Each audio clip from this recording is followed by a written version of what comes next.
الحمد لله رب العالمين والعاقبة للمتقين والصلاة والسلام على سيد المرسلين وعلى آله وأصحابه أجمعين সম্মানিত প্রিয় দিনী ভাই এবং বোনেরা, দীর্ঘদিন পর কয়েকটি প্রশ্ন আমাদের কাছে এসেছে। এর মধ্যে আশা করব যে দুই একটি প্রশ্ন উত্তর দেওয়ার আল্লাহ তাআলা যেন আমাকে সুন্দরভাবে প্রশ্নগুলো উত্তর দেওয়ার তৌফিক দান করেন। আল্লাহ তাআলার কাছে এই তৌফিক কামনা করছি এবং সুন্দরভাবে যেন আমরা বুঝতে পারি সেমন জ্ঞান আল্লাহ তাআলা যেন আমাদেরকে দান করেন।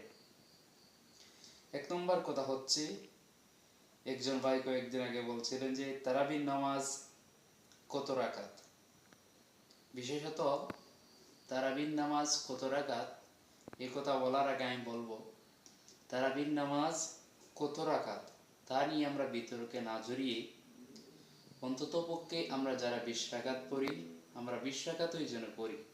আবার আমরা যে ভাইয়েরা 8 রাকাত পড়তে অভ্যস্ত আমরা 8 রাকাতই পড়ি।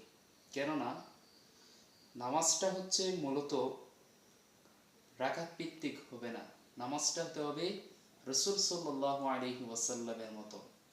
সল্লু কামা রাআইতুমুনি উসাল্লি, আল্লাহ রাসূল বলেন তোমরা সেইভাবে নামাজ পড়ো যেইভাবে আমাকে নামাজ পড়তে দেখেছো। এখান থেকে বোঝা যায় আমরা নামাজ পড়তে হবে আল্লাহ রাসূলের মতো। কিন্তু আফসোসের বিষয় হচ্ছে আপনি 20 রাকাত পড়েন কিংবা 8 রাকাতই পড়েন, আপনার নামাজটা যদি হয় তাড়াহুড়ার নামাজ, এই নামাজটা আপনার জন্য লাআনতের কারণ হবে। এই নামাজটা আপনার জন্য মোটেও কল্যাণ বয়ে আনবে না। বিশেষত আমরা এই রমজানেই প্রথম তারাবিতে একটা মসজিদে নামাজ পড়েছিলাম, আমি এবং আমার সহকারী দুইজনেই। পড়ার শুরুতে 4 থেকে 8 রাকাত নামাজ তো আমরা পড়তে পারি, কেননা নামাজটা এত দীর্ঘ ছিল তেমন নয়। মূলত নামাজটার বিষয়টা হচ্ছে এমন, ইমাম সাহেব এমনভাবে তিনি তেলাওয়াত করছেন, তেলাওয়াতের কোনো কিছু পাওয়া যাচ্ছে না। তিনি কি পড়ছেন হয়তো কিংবা তিনি নিজেই বলতে পারবেন, কিন্তু কোনো শ্রোতা বলতে পারবে না, কোনো মুসল্লি বলতে পারবে না।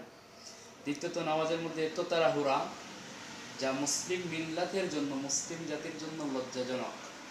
অথচ আল্লাহ রাসূল সাল্লাল্লাহু আলাইহি ওয়াসাল্লাম হাদিসের মধ্যে বলেছেন, কোনো মানুষ যদি ঈমান এবং সওয়াবের আশায় রমাদানের সিয়াম পালন করে এবং তারাবির সালাত আদায় করে আল্লাহ রাব্বুল আলামিন তার অতীতের গুনাহ মাফ করে দিবেন। এই কথা জানার পরও আমরা এত তাড়াহুড়া করি সালাতের মধ্যে, যা বললাম আমাদের জন্য খুবই লজ্জাজনক। এত তাড়াহুড়া আমাদের জন্য উচিত নয়। আপনার রুকু এবং সিজদা যেন দীর্ঘ হয়, রুকু এবং সিজদার মাঝখানে যেন আমরা ওয়াজিব তরক না করি। ওয়াজিব অবশ্যই আমাদেরকে আদায় করতে হবে। ওয়াজিব যদি আমরা তরক করে ফেলি আমাদের সালাতই হবে না। প্রিয় ভাইয়েরা আমার, আশা করি এই ক্ষেত্রে আমরা বিশেষত কোরআনের তিলাওয়াতের ক্ষেত্রে খুবই মনোযোগী হব। নামাজের ক্ষেত্রে দ্বিতীয়ত তারাবির নামাজ 8 রাকাত পড়ি আর 20 রাকাত পড়ি, যত রাকাতই পড়ি না কেন আমাদের নামাজটা যেন হয় সুন্দর এবং মধুময়।